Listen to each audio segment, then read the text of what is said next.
What will it take for Victoria Nuland and her neocon colleagues to recognize that this whole experiment was an unmitigated disaster from day one to the present?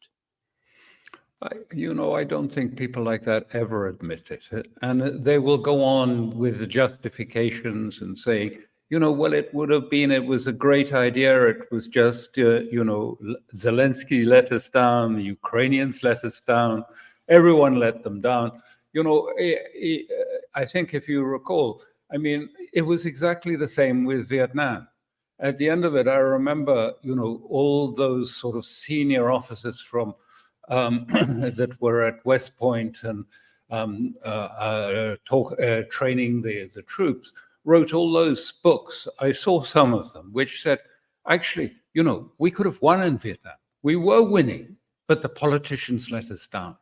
It'll be the same. Right, right.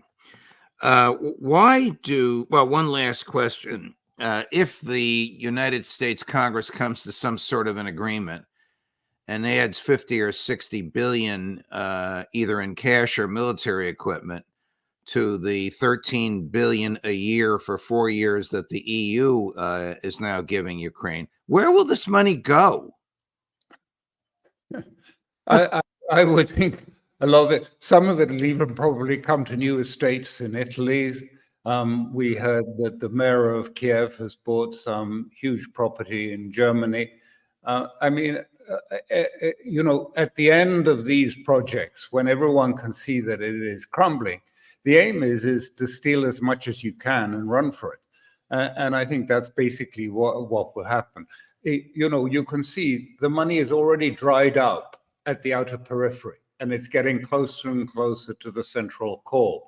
And now the central core can barely survive on what's coming. And in Europe, there's panic because they've realized, they're going to be left having to finance Ukraine for the foreseeable future if things are as they are, with the idea they fear that Mr. Trump might win the election. It looks fairly likely. And so they're in a panic about that. And I don't think they're very confident that the money is going to come from Congress for Ukraine. So they're left, holding the baby, and they're not very happy about that. And they can't sustain it, frankly. They were the day it passed, the 50 billion, and Hungary folded on it. There were agricultural protests across Europe, in Brussels, in Italy, in France, really major protests.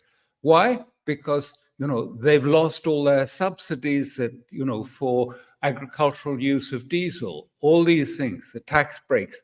So, at the same time that they were skimming it off the farmers and reducing them to penury, they were busily sending 50 billion or committing 50 billion to Ukraine. It didn't go very well, that. It didn't look very good.